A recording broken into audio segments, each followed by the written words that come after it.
We're joined now by Heidi Przybyla in Washington. She is a senior political reporter for USA Today. Hey, Heidi. Hey. So listen, this was Ted Cruz's largest margin of victory in this race so far. I guess the establishment's crusade against Donald Trump is working. The establishment does deserve some credit when you look at it. There was a confluence of efforts here, including the Ricketts family, which has been the big money behind the super PACs that have been targeting him. They came out with a really stellar ad. They went back to the maker of the infamous Willie Horton ad and pulled together all of those women in that powerful montage, which was seen like something like 3.5 million times. You had Scott Walker joining in to kind of pile on. You had the conservative talk show host Charlie Sykes really giving a very hard-hitting interview to Donald Trump. But you know what? At the end of the day, you know who deserves a lot of the credit, or most of the credit, is Donald Trump. When you look at the terrible, horrible week that he had in terms of the misstatements on abortion, the retweeting of that picture of Heidi Cruz was really harmful to him.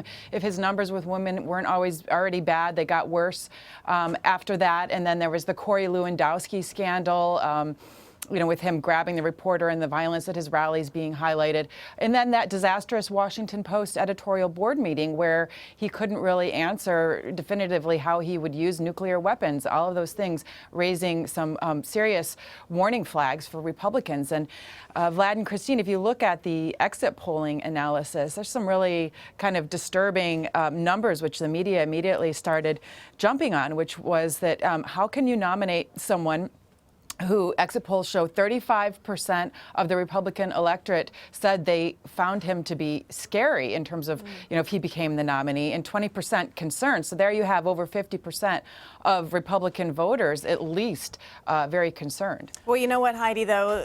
This is not the way the Trump campaign sees it. In fact, they issued a statement, and it said, quote, Ted Cruz is worse than a puppet. He is a Trojan horse being used by party bosses attempting to steal the nomination from Mr. Trump. That's a pretty strong allegation. It is very, very strong. And I guess you kind of have to say this, right? I mean, this is how they see it. What do you make of the statement?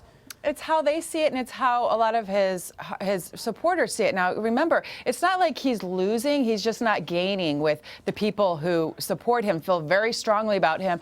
And if you kind of read the tea leaves as we go into what looks increasingly like a contested convention, this will be the argument that they make, which is that the establishment is trying to wrongfully steal this nomination from me. And he's kind of like starting already with statements like this to plant the seeds.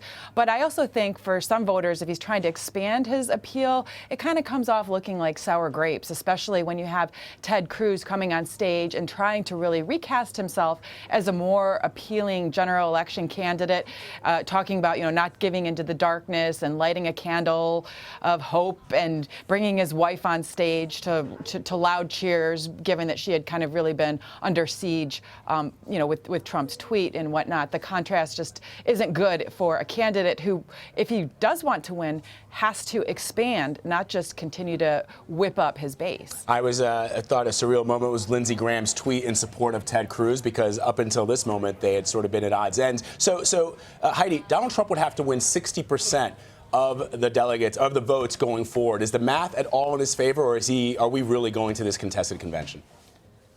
The consensus this morning seems to be very good chances of going into a contested convention. And that's really kind of like scrambling the calculus right now. If you talk to Republicans, there's all of this kind of hopeful talk about maybe bringing in somebody like a Paul Ryan. But at the end of the day, I think the way to read this is to just consider the fact that I don't think they can bring anybody in there at a last minute who hasn't actually worked for this and campaigned for this. And it's going to be, if Donald Trump can't make it on the first round, more than likely an effort to really kind of coalesce behind Ted Cruz. And everything you see from this point up until then is going to be an effort by the establishment to get behind Ted Cruz, whether they think he's the strongest general election candidate or not.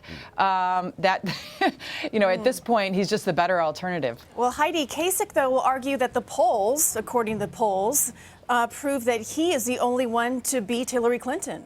And that's true. If you look at it time and time again, Kasich is the only candidate who fares better than her, both at a national level and in terms of some of the more important swing states. And so the problem, though, is that Kasich is really fading. He didn't do very well last night in a state where, if you kind of like break it down and look at the pockets of the state where he could have done better, like the suburbs of Milwaukee, the more affluent suburbs, Ted Cruz is starting to really kind of consolidate that establishment vote as well. So Kasich is really in an uphill battle. I think today they're going to be having a meeting with some of the mullahs, behind Kasich to try and regroup as they go into this belt of northeastern states where it should be more favorable to him. And that will be the big question going into these northeastern states: is how much will Kasich take away from Cruz's efforts to consolidate that anti-establishment vote? Because certainly he'll do better, than in Wisconsin. He'll do better out on the East Coast.